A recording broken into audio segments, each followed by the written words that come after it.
Bestari dahulunya dikenali sebagai Pusat Sumber Payudara atau PS1, dan kita memulakan operasi semenjak tahun 2010. Asalnya dia adalah merupakan pusat informasi di mana kita memberi peluang kepada pelanggan untuk datang mendapatkan apa-apa maklumat berkenaan dengan kanser payudara. Pada mulanya Bestari atau PS1 ni adalah satu pusat setempat atau pusat informasi.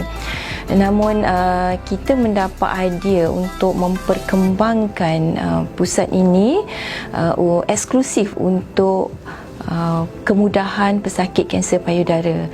Dari situ kita mendapat aspirasi untuk menjadikan pusat ini sebagai pusat setempat atau one stop center bagi kemudahan pesakit kanser payudara. Kini pusat ini telah berkembang mempunyai 3 subunit, iaitu berkenaan dengan perkhidmatan klinikal, perkhidmatan penyelidikan dan juga pusat pendidikan kepada pesakit.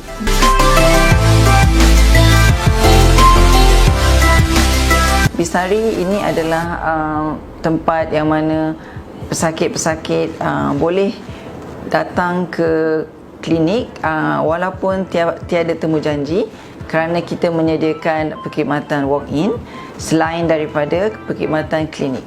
Kita ada klinik pada hari Ahad dan Rabu.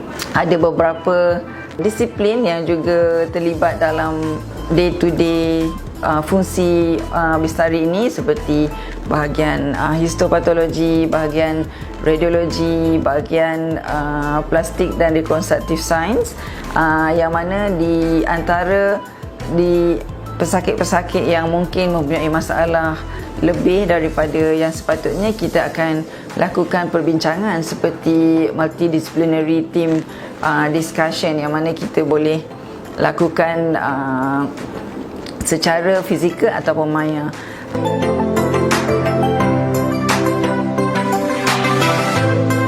Di Bestari kami menyediakan ruang untuk penyelidik atau pensyarah USM menjalankan pendidikan berkenaan dengan kanser payudara. Sebelum seseorang pensyarah ataupun penyelidik menjalankan penyelidikan di Bestari, perlulah mendapat kelulusan etika manusia terlebih dahulu, kerana penyelidikan di Bestari melibatkan penggunaan sampel manusia daripada pesakit, contohnya darah, organ ataupun tisu kanser payudara, dan juga yang melibatkan data pesakit. Jika semua penyelidikan ini memerlukan satu surat kelulusan daripada Jawatankuasa Etika Manusia USM, dan membolehkan penyelidik itu mendapatkan sampel daripada pesakit.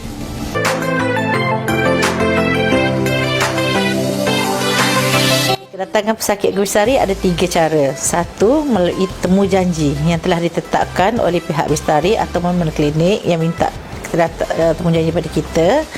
2, melalui walk-in. Dia boleh datang terus ke Bestari dengan tanpa temu janji.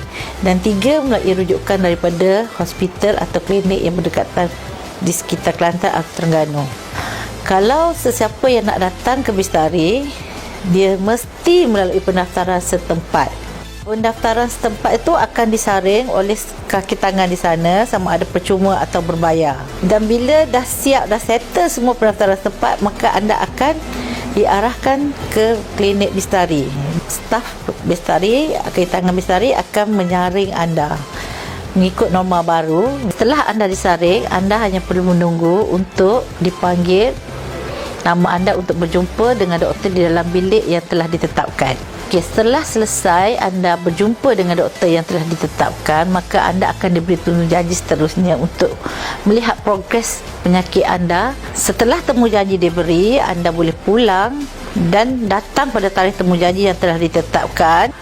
Kanser payudara jika dikesan dan dirawat pada peringkat awal, ianya boleh sembuh sepenuhnya. Oleh itu, dengan adanya servis unik yang disediakan di Bestari, saya berharap agar wanita-wanita di seluar sana yang menghadapi masalah payudara untuk tampil dan membuat pemeriksaan awal.